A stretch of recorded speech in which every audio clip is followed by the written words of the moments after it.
Assalamualaikum warahmatullahi wabarakatuh. Selamat pagi, salam sejahtera buat kita semua. Om Swastiastu, Namo Buddhaya, salam kebajikan. Bismillah, alhamdulillah, wala hawla wala quwwata illa billah. Allahumma shalli ala sayyidina Muhammad wa ala sayyidina Muhammad. Amma ba'du. Yang kami hormati pimpinan DPD yang hari ini hadir, Ketua Komite 1 DPD RI, dan para wakil ketua, dan seluruh anggota DPD RI yang terhormat, dan seluruh hadirin. Alhamdulillah hari ini kami hadir full tim Bapak, dengan Buses, para deputi, staf ahli, staf khusus. Kami hadir sengaja mempersiapkan diri kami sebagai bentuk pertanggungjawaban kami kepada DPD sebagai bagian dari mandat dari undang-undang yang telah menjadi bagian dari referensi keputusan penting di Republik ini. Sebelum saya lanjutkan, saya ingin bacakan pantun. Beli unde-unde di Jalan Semanggi, pulangnya mampir ke Bekasi.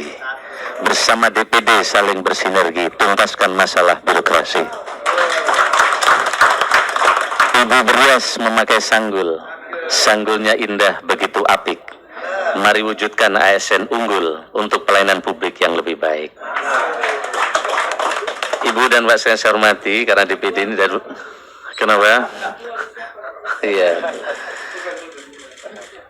Ibu dan Pak saya hormati, saya ingin langsung saja kepada slide pertama. Inilah berbagai hal yang sering wajib kami sampaikan ketika kami ketemu dengan para birokrat dari pusat sampai ke daerah. Bagaimana mewujudkan birokrasi berdampak. Karena birokrasi kita selama ini terjebak kepada rutinitas, kadang kurang berdampak untuk rakyat.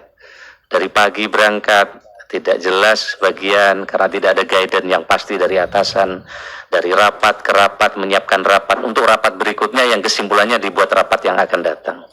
Akhirnya tidak ada yang berdampak, yang langsung, yang lebih banyak diterima rakyat. Inilah gerakan yang terus kami gelorakan dengan beberapa langkah yang kami kerjakan. Sesuai dengan arahan Bapak Presiden, bagaimana birokrasi ini berdampak. Yang kedua, bukan tumpukan kertas, sehingga mesti kita pangkas proses bisnisnya. Dan yang ketiga adalah bagaimana birokrasi ini menjadi lincah.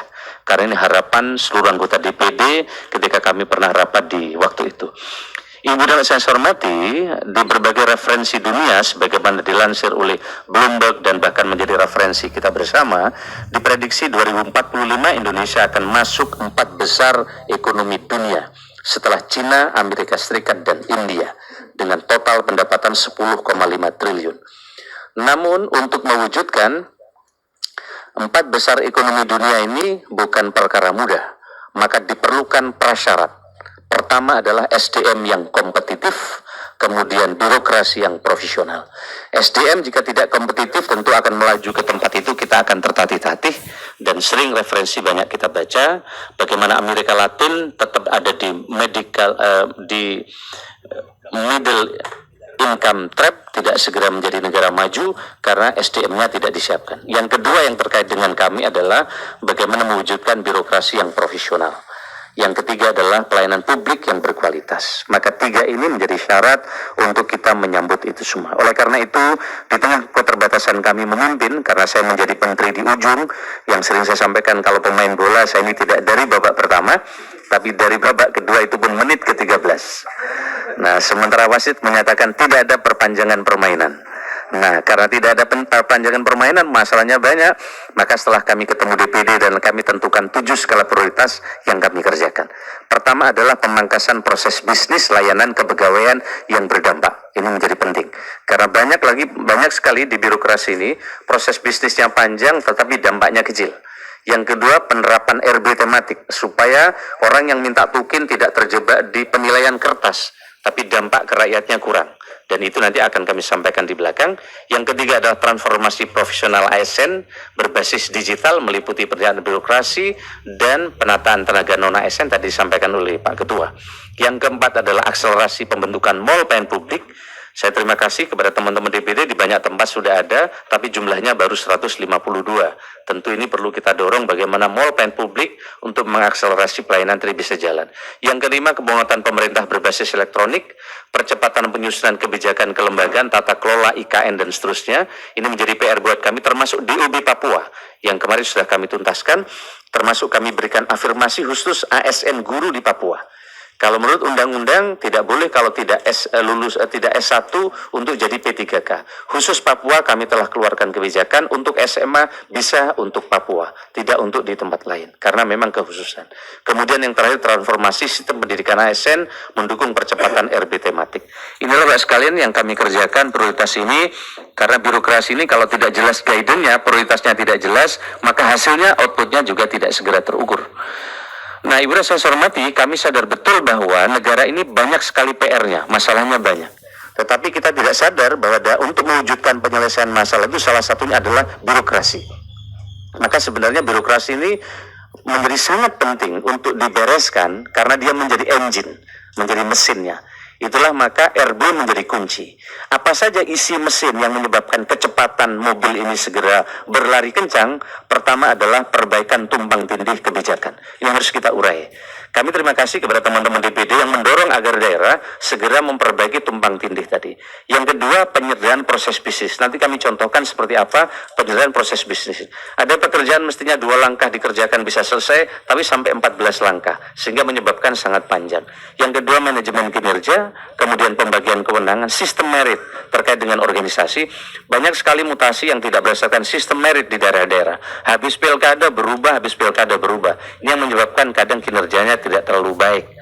Perampingan struktur organisasi, pengawasan dan kapasitas SDM dan sebagainya. Ini adalah engine yang target kami akan bisa menyelesaikan masalah.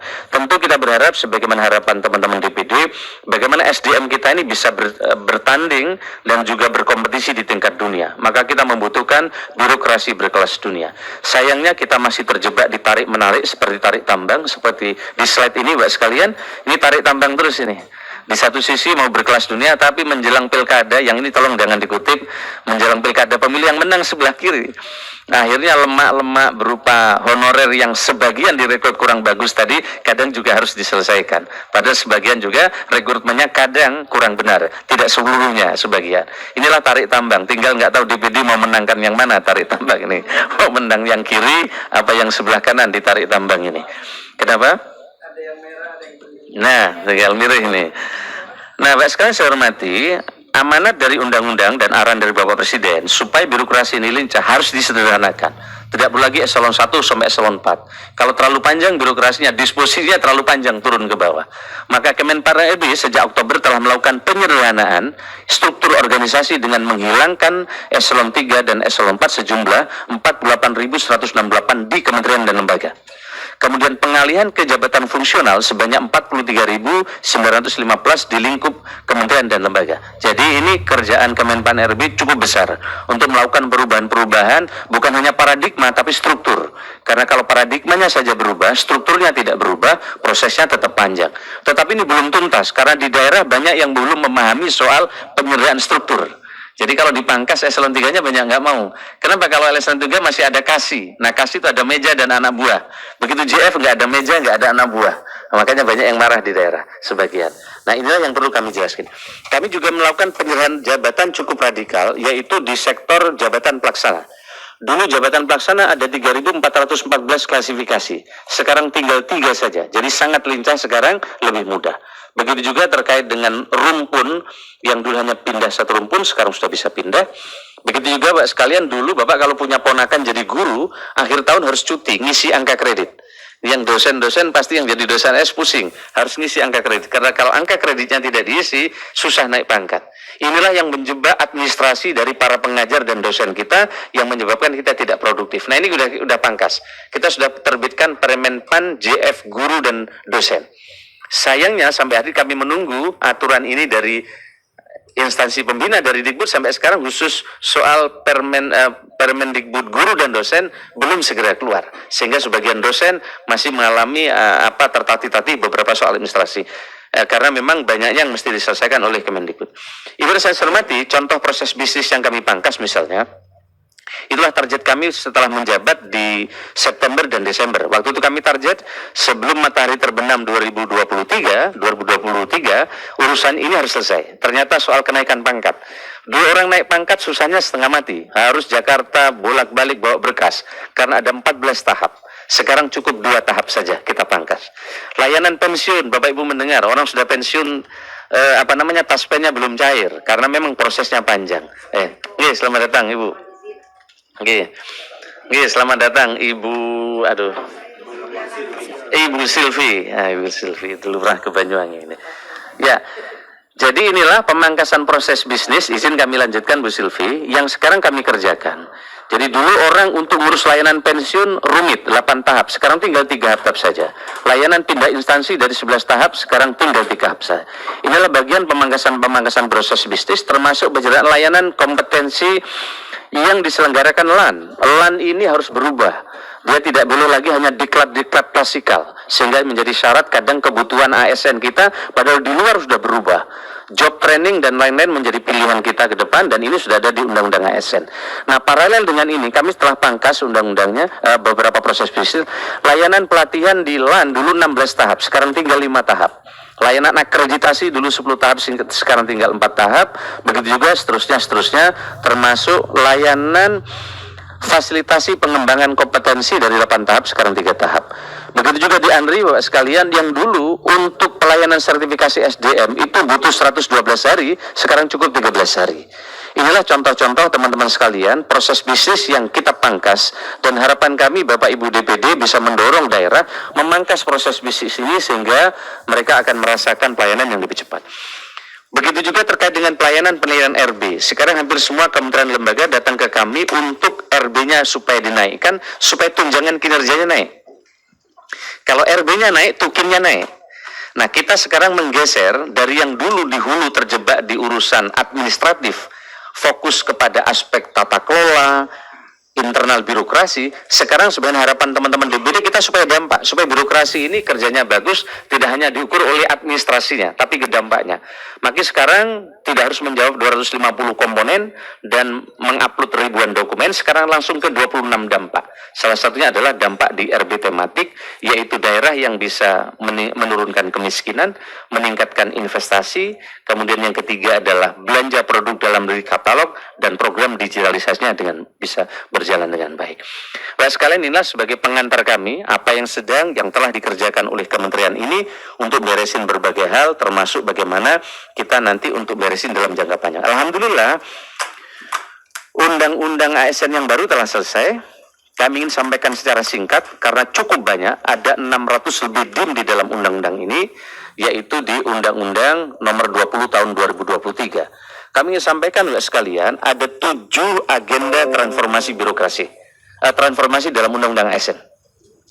Jadi daripada Pak Ibu anggota DPD baca undang-undang, saya jelaskan ini aja. Intinya ini, kira-kira gitu, terkait dengan Undang-Undang ASN yang sangat banyak tadi. Pertama adalah transformasi rekrutmen dan jabatan ASN. Yang kedua adalah kemudahan mobilitas talenta. Yang ketiga adalah percepatan pengembangan kompetensi. Yang keempat, penataan tenaga non-ASN. Yang kelima, reformasi pengelolaan kinerja dan kesejahteraan ASN. Yang keenam adalah digitalisasi manajemen ASN. Yang ketujuh adalah penguatan budaya kerja dan citra institusi. Ibu saya hormati, kami ingin jelaskan pendek-pendek saja terkait dengan dengan slide yang kami maksudkan tadi. Nah, ini adalah rumah untuk Bapak Ibu memahami secara pendek. Ya, yang pertama adalah transformasi rekrutmen dan jabatan ASN. Agenda ini menjadi penting karena rekrutmen dan jabatan ASN ini dulu siklusnya panjang untuk rekrutmen. Jadi misalnya Bapak Ibu kosong di bulan Januari, rekrutmennya 2 tahun lagi. Karena lama, maka banyak bupati kepala daerah ngangkat honorer karena tidak segera bisa diisi. Maka siklus ini kita pangkas. Sekarang setahun pengangkatan ASN ke depan bisa saja 3 kali. Nanti sedang dirumuskan di PP-nya. Jadi kami sekarang sedang meruskan PP. Targetnya kami kalau cepat diisi, Bapak Ibu tidak segera ada honorer-honorer yang direkrut oleh oleh kepala daerah. Yang berikut berikutnya Ibu dan Bapak sekalian terkait dengan percepatan pengembangan kompetensi. Yang kedua, ASN bukan hanya berhak tapi wajib mengembangkan kompetensinya. Nah selama ini kan seperti kewajiban, padahal dia juga punya hak. Nah termasuk diklat-diklat ke depan akan kita kombinasi. Jadi job-job training akan dihitung. Sekarang diklat kita lebih formalistik di kelas-kelas, padahal medannya udah berubah. Nah termasuk ke depan ini Bapak sekalian, kalau kepala dinas ingin mengangkat ada orang menjadi dinas koperasi, ternyata kompetensi digitalnya kurang, bisa saja mereka magang di Shopee, di Grab dan seterusnya. Sehingga ini adalah telah mengakomodir ini semua, bagian dari pengembangan kompetensi. Instansi wajib memberikan dukungan, akses dan sumber daya kepada ASN untuk belajar. Selama ini kita banyak anggaran daerah untuk pembangunan jalan jembatan, tapi pembangunan anggaran untuk SDM-nya kadang tidak terperhatikan. Maka pengembangan kompetensi daerah kadang terlambat. Nah inilah yang menjadi perhatian kami karena ekspektasi publik kepada ASN itu dari waktu ke waktu semakin tinggi. Bapak sekalian, yang berikutnya adalah terkait dengan kemudahan mobilitas talenta. Nah ini yang penting. Mobilitas talenta kian mudah dalam satu instansi, antar instansi, atau keluar instansi. Nah selama ini kalau Bapak sekalian misalnya dari Pemda jadi kementerian, staf khusus atau apa, itu di-freeze kepangkatannya. Begitu juga yang lain-lain. Ke depan tentu ini akan dipermudah. Termasuk Bapak sekalian, kita ini selama ini ada kesulitan menggerakkan ASN ke 3T, daerah-daerah yang terluar, terpencil. Kenapa? Karena ASN ini rekrutmennya berdasarkan usulan, formasi yang diusulkan oleh daerah. Kalau tidak diusulkan, kita tidak bisa membuat formasi untuk daerah itu. Begitu juga sebaliknya. Selama ini tidak ada insentif untuk daerah ini, maka sedikit sekali ASN yang berkualitas, guru yang baik untuk bertugas di tempat itu. Kenapa? Karena tidak ada insentif. Sebelumnya kurang lebih 100.000 formasi untuk berbagai formasi, itu tidak ada yang melamar di 3T. Ya, tidak melamar. Kalaupun ada, itu setelah itu ditinggalkan. Saya kemarin ke Uncen misalnya, ada keluhan guru besar yang sudah ditetapkan tiba-tiba pindah ke Jawa Barat. Begitu juga di luar Jawa banyak dokter spesialis formasinya diambil, setelah itu pindah ke kota, ke Jawa. Dan kalau ini terus berlangsung, maka tidak akan ada pemerataan SDM. Padahal pemerataan SDM menjadi penting. Oleh karena itu di Undang-Undang ASN nanti di BP, jadi mereka yang mau di sana, kalau masih kepangkatan, kira-kira kalau di Jakarta butuh 4 tahun, nanti mereka di sana cukup 2 tahun bisa naik pangkat dan diberikan insentif. Nah mudah-mudahan ke depan ini akan menjadi bagian dari upaya memenuhi harapan anggota DPD yang waktu itu menyampaikan kepada kami. Penetapan tenaga non-ASN, perluasan konsep P3K, jadi konsep P3 inilah kita perluas dari P3K yang semula seperti sekarang, kita perluas menjadi P3K penuh waktu dan P3K paruh waktu. Nanti seperti apa ini akan kita rumuskan di PP. Nah Ibu dan Mbak yang saya hormati, 7 agenda, kemudian yang kelima adalah pengelolaan kinerja dan kesejahteraan ASN. Ini menjadi penting untuk dikelola terkait dengan kinerja, karena oleh karena itu maka platform kinerja akan kita satukan, tidak banyak lagi platform untuk mengukur kinerja ini. Nah yang keenam adalah digitalisasi manajemen ASN. Digitalisasi menjadi penting dan sekarang kami sudah melakukan konsolidasi di seluruh kementerian lembaga karena mendapatkan Perpres baru menjadi koordinator SPBE. Lebih dari 26.000 aplikasi di kita di pemerintahan ini sehingga menyebabkan pelayanan rakyat menjadi repot karena harus menyiapkan banyak akun. Nah kedepannya akan disatukan dan ini menjadi contoh di berbagai daerah, di berbagai negara yang ke depan akan kita cloning. Yang ketujuh adalah penguatan budaya kerja dan citra institusi. Selama ini setiap pemerintah punya tagline masing-masing. Nah sekarang sudah disatukan berakhlak. Nah ini semua Bapak sekalian targetnya adalah ke atas, outcome-nya apa? Itu di atas itu. Ini untuk mencapai birokrasi yang profesional dan berkelas dunia, indeks persepsi korupsi yang semakin baik, kemudian indeks efektivitas pemerintah yang semakin baik juga. Ujungnya di paling atas yang seperti tutup rumah itu Bapak sekalian yang merah itu, kuncinya ujungnya adalah pelayanan publik lebih baik dan masyarakat yang lebih sejahtera. Inilah pokok-pokok di Undang-Undang ASN yang sudah kita sahkan bersama, tetapi ini bukan menjadi seluruhnya akan selesai. Jadi puzzle pentingnya transformasi ASN tidak hanya di regulasi, undang-undang dan PP nanti harapannya kami bisa beresin secara cepat, tapi ini membutuhkan platform digital Smart ASN yang tunggal, tidak banyak, maka kami sedang bekerja keras dengan BKN, LAN, dan kami tidak ada lagi ke depan banyak aplikasi yang ini akan memudahkan jutaan ASN. Yang keempat, pegawai ASN yang memiliki growth mindset, targetnya ini segera terbentuk. Dan yang paling penting adalah para pemimpin yang cakap dan berkomitmen untuk mengerjakan ini semua. Sekarang yang berikutnya adalah terkait dengan tenaga skenario penataan XTHK 2 yang ini tadi telah disampaikan oleh teman-teman, oleh Pak Ketua tadi ketika membuka acara. Hingga akhir bulan Oktober 2023, jumlah total ASN di seluruh Indonesia mencapai 4,4 juta jiwa. Dari jumlah tersebut 17,7% ASN bekerja di instansi pemerintah daerah, sementara 22,3% ASN bekerja di instansi pemerintah pusat.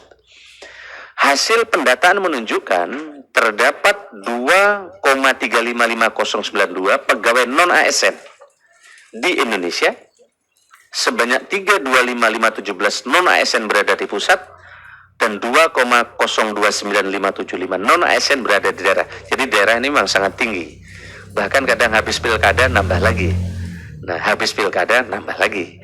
Nah, maka kita bikin aturan ini sangat ketat. Ke depan tidak bisa lagi nambah kecuali nanti menaik turunkan. Karena tidak mungkin juga melarang daerah, kepala daerah baru merekrut non-ASN. Karena dia selama 6 bulan nggak boleh ada pengangkatan atau mutasi baru.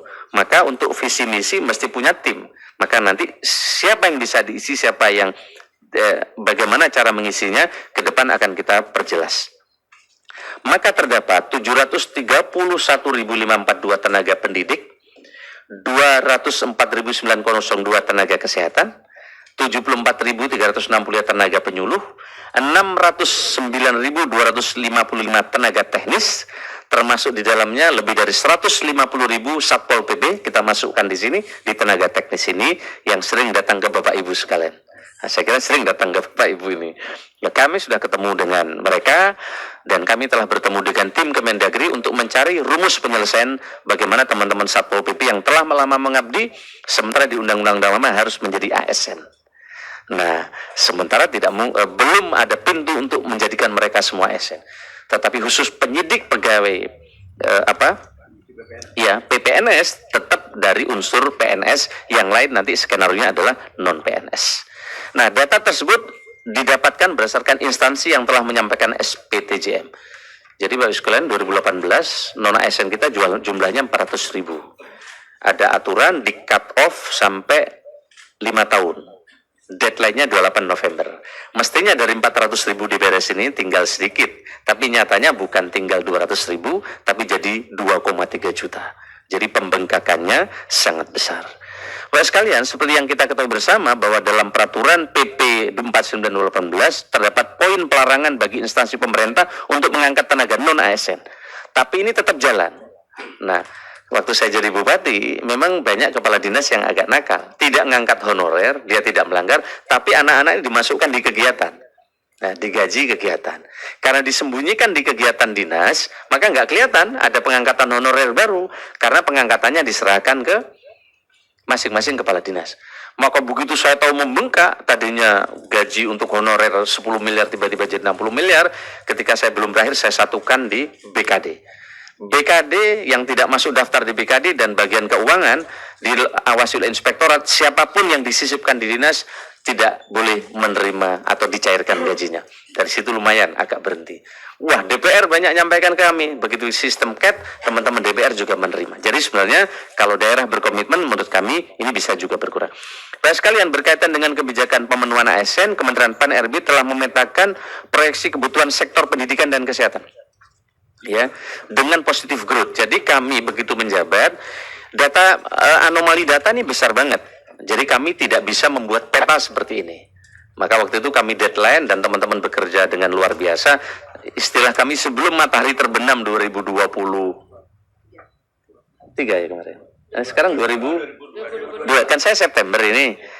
Saya nggak berani ngadep presiden, gimana datanya nggak ada, gimana bikin proyeksi. Nah, alhamdulillah teman-teman bekerja keras, BKN kami deadline, sekarang anomali datanya lebih dari 98%, jadi udah kecil sekali. Maka kita bisa prediksi seperti ini, mana yang positif growth, yaitu sektor pendidikan, karena sektor pendidikan tentu akan tumbuh.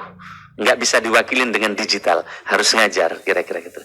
Kemudian sektor kesehatan, karena puskesmas baru akan ada, maka ini masih positif growth. Tapi tenaga teknis fungsional mestinya zero growth, nggak boleh tumbuh.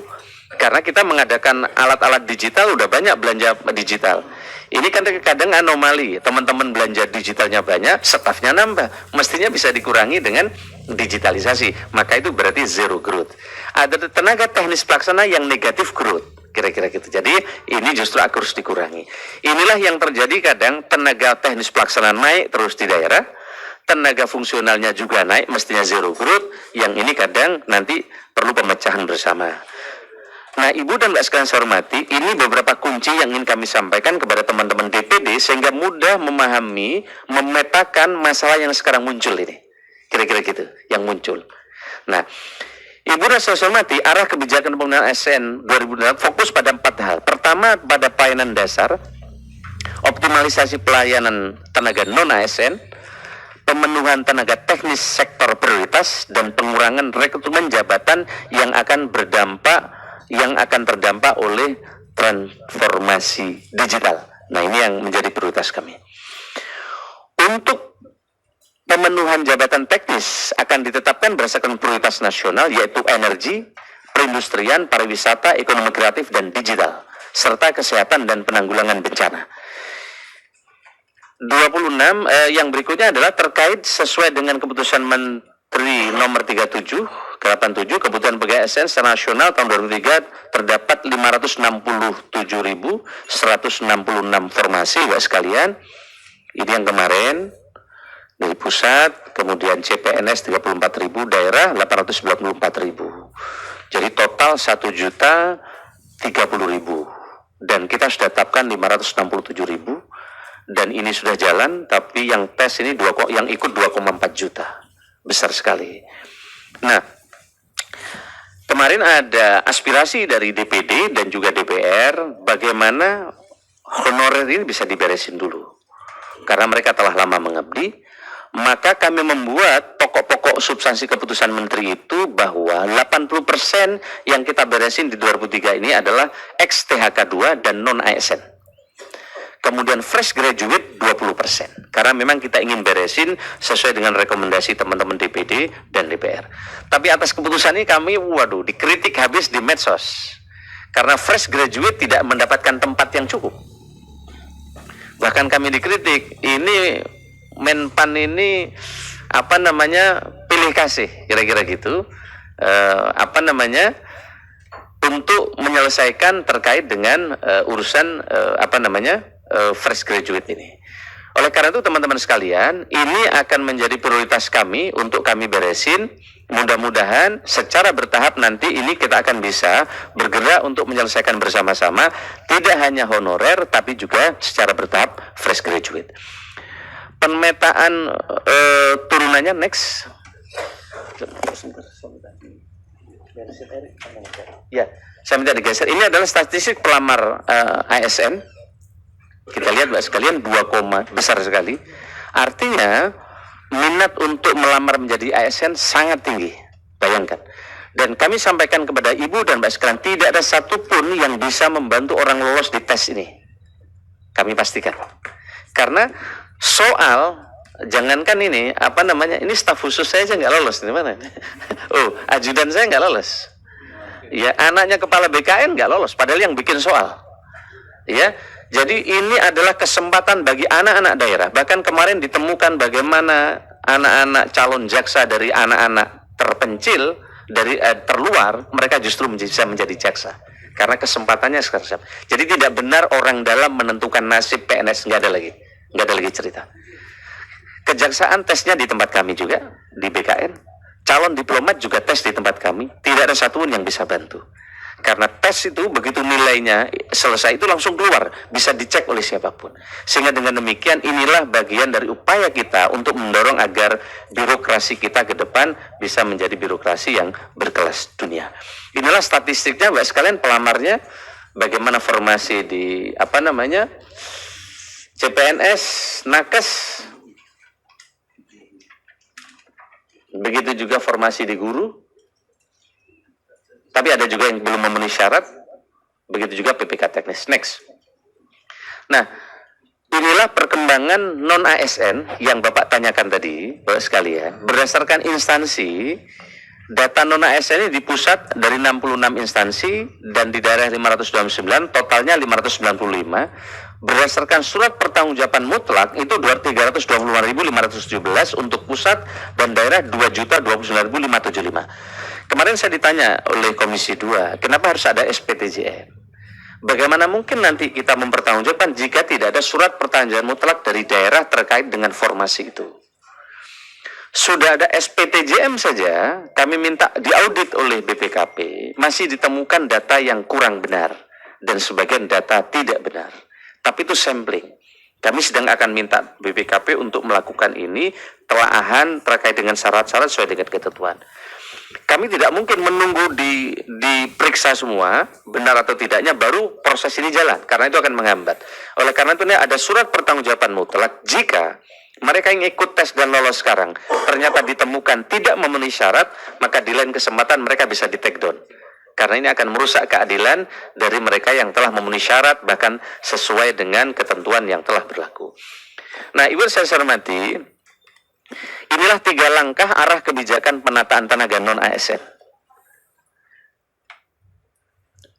Step pertama, konsep kami yang sedang terus akan kita bahas di RPP nanti, melalui Kemenpan RB di dalam keputusan 684/2023 tentang mekanisme seleksi P3KJF dengan kuota yang tadi kami sampaikan 80% untuk non-ASN dan untuk P3K dan 20% untuk fresh graduate. Yang kedua adalah verifikasi validasi dari BPKP dan BKN terhadap ASN yang telah terdata dan seterusnya melalui platform digital. Dan yang ketiga adalah jika adanya kebutuhan dan anggaran, maka P3K penuh waktu dan diprioritaskan untuk menjadi P3K penuh waktu. Inilah Ibu dan saya hormati. Kemudian yang berikutnya adalah kita akan membahas mengenai seleksi terbuka jabatan pimpinan tinggi daerah.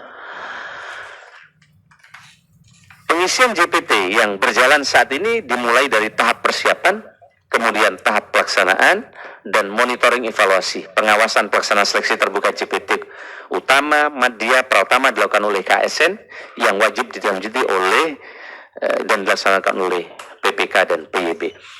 Ibu dan saya hormati, yang terakhir kami ingin sampaikan juga terkait dengan kendala yang dihadapi dalam pengangkatan PPK. Kendala pengangkatan tenaga non-ASN ini bukan hanya terkait dengan formasi, akan tetapi juga terkait dengan beberapa hal. Pertama, terbatasnya anggaran belanja pegawai khususnya APBD. Jadi Pak sekalian, banyak sekali ini kami siapkan formasi, tapi daerah tidak mengusulkan formasinya ke kami. Setelah kita cek, beban daerah belanja pegawainya lebih tinggi sudah melampaui dari batas yang ditetapkan oleh pemerintah untuk digunakan di APBD-nya. Yang berikutnya adalah dari dampak keterbatasan belanja pegawai tersebut juga berdampak pada rendahnya usulan tadi saya sampaikan, terbatasnya kualifikasi pendidikan terbatas untuk tingkat diangkat dalam jabatan fungsional, misalnya kualifikasi pendidikan yang masih di bawah SLTA. Inilah konsep kriteria P3K paruh waktu dan penuh waktu. Jika nanti akan ada pertanyaan, akan kami jelaskan. Kami sudah punya timeline Bapak sekalian untuk penyelesaian ini. Targetnya PP itu selesai itu di 31 April telah ditetapkan.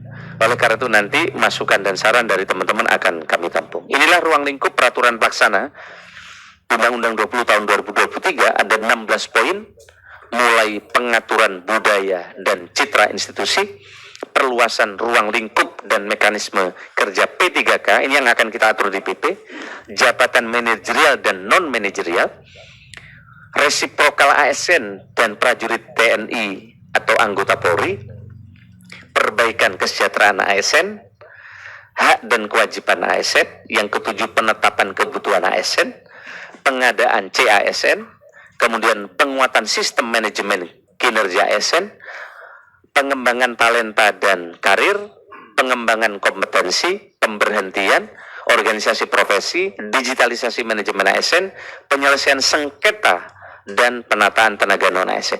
Inilah Bapak Ibu yang terhormat yang nanti akan diatur di dalam PP, ruang lingkupnya. Nah, saya tidak ingin menjelaskan panjang lebar terkait dengan poin-poin ini. Kenapa? Nah, tadi kami sampaikan siklusnya, kita targetkan tadi di siklus, saya minta siklus yang slide sebelumnya, kami targetkan di 10 April nanti, 31 April sudah ditetapkan. Inilah siklus ya, tanggal 7 November membentuk tim perumus, 14 November mengadip dim RPP dan seterusnya. Harapan kami nanti akan bisa selesai. Ibu dan Mbak sekalian saya hormati, ruang lingkup fungsi dan kelembagaan manajemen non-ASN, saya kira ini juga tidak harus kami sampaikan kecuali jika ada pertanyaan tadi. Fungsi pengawasan sistem merit pasca KSN tidak ada di dalam undang-undang, juga kami sampaikan di tempat ini. Ibu dan Mbak sekalian saya hormati, saya kira ini beberapa poin-poin penting untuk teman-teman dan Bapak Ibu di anggota DPD yang terhormat. Kami ingin tutup dengan pantun. Tukang kusen pergi berlayar, ke Brastagi membawa alu. Penataan non-ASN kan berjalan lancar jika saling sinergi dari hilir dan hulu.